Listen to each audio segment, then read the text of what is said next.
Matuto kang mag-appreciate sa kabutihan sa'yo ng ibang tao. Maliit man o malaki ang naitulong niya sa'yo, huwag kang makakalimot magpasalamat. Dahil mapalad ka na, may tumulong sa'yo sa oras ng iyong pangangailangan. Ang pagkakamali ay parte na ng buhay. Kung hindi ka magkakamali, hindi ka matututo. Kung hindi ka matututo, hindi ka magbabago. Kung hindi ka magbabago, walang saysay ang buhay mo. Kung walang saysay ang buhay mo, wala kang kwentang tao. Kinibang mo bisita ta sa itong mga uyuan o iyaan.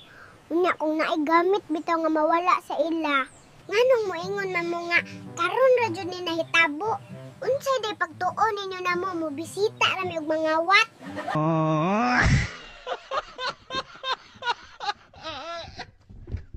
Huwag kang paapekto sa mga bagay na naririnig o sinasabi nila. Hindi ka nila kilala, hinuhusgahan ka lang nila base sa nakikita nila. Pero hindi nila kilala ang totoong ikaw at ang pinagdadaanan mo sa bawat araw.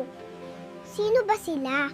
Lagi mong tandaan na ang taong palapunan ng mali ng iba ay ang siyang taong maraming itinatago at mas bulok pa ang pagkatao kaysa sa taong nilalait niya. Sa mata ng Diyos, wala siyang nakikitang mayaman o mahirap. Para sa kanya, lahat ng tao dito sa mundo ay pantay-pantay. Hindi niya tinitignan ang laman ng wallet. Ang tinitignan niya ay ang laman ng puso.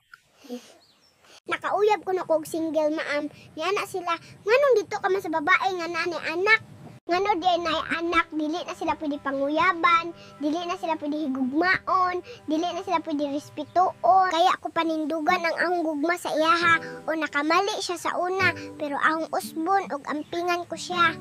Ang pagngiti, ang pinakamadaling paraan para maitago ang sakit na nararamdaman. Ngunit ang panalangin, ang pinakamabisang paraan upang gumaan ang bigat na nararamdaman.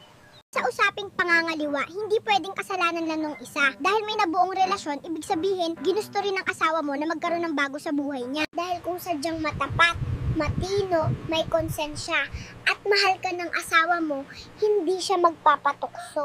Maglibog dyan ko diri sa Pilipinas. Kung biktima ka sa baha, 10k to 15k ra ang ayuda.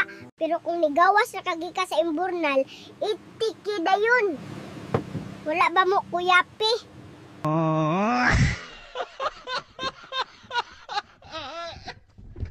Nagluloko yan kapag overprotective siya sa cellphone. Yung tipo nag-CR siya, dala pa rin. Yung password, sobrang haba. Tapos pag nagcha-charge, pinataob pa yung phone. Kahit magkamatayan pa kayong dalawa, hindi yan pabubuksan ng cellphone niya. Yan yung mga taong may tinatago. Pansin nyo ba sa panahon ngayon, kung wala kang ranggo, wala kang posisyon, o walang profession, lalo kang mahirap.